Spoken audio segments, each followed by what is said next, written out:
नमस्कार, मैं हूं गीतिका पांडे और आप देख रहे हैं मध्य प्रदेश का number 1 news channel clean news MP.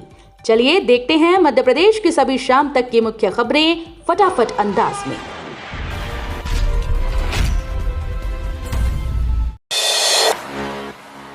Budget सत्र से विधायकों की मेज पर दिखेंगे टैबलेट, मध्य प्रदेश विधानसभा होगी डिजिटल। मध्य प्रदेश विधानसभा के कामकाज को डिजिटल बनाने की दिशा में नया कदम उठाया जा रहा है। आगामी बजट सत्र से विधायकों की मेज पर टैबलेट रखे जाएंगे। ये व्यवस्था राष्ट्रीय ई विधान एप्लीकेशन के तहत लागू की जा रही है। शुरुआत में विधायकों को टैबलेट के जरिए बजट से जुड़े दस्तावेज देखने की सुविधा मिलेगी। हालांकि टैबलेट का पूरा उपयोग बाद के सत्रों में किया जाएगा। इंदौर उज्जैन के बीच ग्रीनफील्ड रोड के लिए 626 करोड़ रुपए का मुआवजा पारित। इंदौर उज्जैन के बीच प्रस्तावित ग्रीनफील्ड सड़क परियोजना अब धरातल पर उतरती नजर आ ररही है। इस महत्वाकांक्षी परियोजना के लिए इंदौर जिले की 2 तहसीलों सांवेर और हातोद के 20 गांव की भूमि अधिग्रहित होगी। जमीन अधिग्रहण में 662 किसानों को 626 करोड़ 49,76,436 रुपए मुआवजा वितरित किया जाएगा।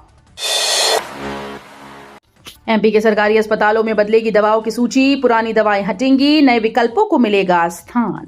स्वास्थ्य और चिकित्सा शिक्षा विभाग जिला अस्पतालों से लेकर उप स्वास्थ्य केंद्रों में रोगियों को दी जाने वाली अत्यावश्यक दवाओं की सूची संशोधित करने जा रहा है। इससे उन दवाओं का नाम हटाया जाएगा जो अनुपयोगी हो चुकी हैं या जिनका बेहतर विकल्प आ गया है। मध्य प्रदेश के किसानों के लिए काम की खबर, समर्थन मूल्य पर 7 मार्च तक होगा गेहूं उपार्जन के लिए पंजीयन। मध्य प्रदेश में रबी विपणन वर्ष 2026-27 में समर्थन मूल्य पर गेहूं उपार्जन के लिए पंजीयन 7 फरवरी से शुरू हो गए। पंजीयन की अंतिम तिथि 7 मार्च 2026 निर्धारित की गई। वर्ष 2026-27 के लिए गेहूं का न्यूनतम समर्थन मूल्य 2,585 रुपए प्रति क्विंटल घोषित किया गया है। इस बार प्रदेश भर में कुल 3,186 पंजीयन केंद्र बनाए गए। उज्जैन में प्रवेश करते ही दिखेगा सनातन वैभव, मार्गों पर बनेंगे 9 भव्य द्वार। जब कोई श्रद्धालु या पर्यटक उज्जैन आता है तो उसकी पहली इच्छा महाकाल के दर्शन की होती है। लेकिन अब शहर में प्रवेश करते ही लोगों को ऐसा अनुभव मिलेगा कि वे किसी सामान्य शहर में नहीं बल्कि एक प्राचीन आध्यात्मिक राजधानी में प्रवेश कर रहे हैं। उज्जैन विकास प्राधिकरण ने शहर के प्रमुख प्रवेश मार्गों पर 9 भव्य प्रवेश द्वार बनाने की योजना तैयार की है। एमपी में पहली बार इंदौर के एमजीएम मेडिकल कॉलेज में होगी कैंसर की जीनोम सीक्वेंसिंग। इंदौर के एमजीएम मेडिकल कॉलेज में जल्द ही कैंसर की जीनोम सीक्वेंसिंग लैब शुरू होगी। ये प्रदेश की पहली लैब होगी। गौरतलब है कि अभी कैंसर के सेल व डीएनए में म्यूटेशन की जांच के लिए इंदौर ही नहीं पूरे मध्य प्रदेश से मुंबई के टाटा मेमोरियल अस्पताल व बेंगलुरु के निजी अस्पतालों के जांच केंद्रों पर सैंपल भेजे जाते हैं। ऐसे में अब यह सुविधा इंदौर में ही मिल सकेगी। एमपी में दोहरे मौसम का असर, दिन में गर्मी, रात में ठिठुरन। मध्य प्रदेश में इन दिनों मौसम ने 2 अलग अलग रंग दिखाने शुरू कर दिए हैं। दोपहर में तेज धूप हो रही है और तापमान 30 डिग्री सेल्सियस से ऊपर पहुंच रहा है।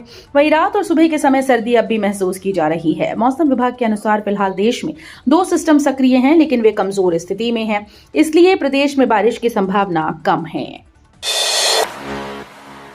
5 मार्च से शुरू होगी यूनिवर्सिटी की परीक्षाएं। यूनिवर्सिटी की 3rd और 4th ईयर की परीक्षाओं का काउंटडाउन शुरू हो गया है। 5 मार्च से शुरू होने जा रहे इस महाकुंभ में करीब 46,000 स्टूडेंट्स बैठेंगे। नई शिक्षा नीति के बीच चौंकाने वाला ट्रेंड सामने आया है। 4th ईयर में छात्रों की संख्या पिछले साल के मुकाबले सीधे 50% गिर गई। पिछले साल 4th ईयर में 3,000 छात्र थे, जो इस साल घटकर मात्र 1,500 रह गए। वैक्सीन के बाद पशुपालक को बताना होगा ओटीपी, गलत एंट्री पर लगेगी रोक। पशुओं के टीकाकरण और कृत्रिम गर्भाधान सेवाओं को पारदर्शी व प्रमाणिक बनाने के उद्देश्य से पशुपालन व डेयरी विभाग द्वारा डिजिटल व्यवस्था लागू की गई। इस व्यवस्था के तहत अब टीकाकरण के बाद पशुपालक द्वारा ओटीपी बताना अनिवार्य होगा, जिससे ये सुनिश्चित किया जा सके कि सही पशुपालक के सही पशु को ही टीका लगाया गया है। एमपी के हर किसान परिवार पर 74,420 रुपए का कर्ज। देश के अन्नदाता की आर्थिक स्थिति पर संसद में पेश की गई ताजा रिपोर्ट में मध्य प्रदेश के किसानों की मिली-जुली तस्वीर सामने आई है। केंद्र सरकार के आंकड़ों के अनुसार मध्य प्रदेश के प्रति कृषक परिवार पर औसत बकाया ऋण 74,420 है। यह आंकड़ा राष्ट्रीय औसत के लगभग बराबर है। आंकड़ों का विश्लेषण करें तो मध्य प्रदेश में किसानों की स्थिति कर्ज के मामले में कई राज्यों से बेहतर है।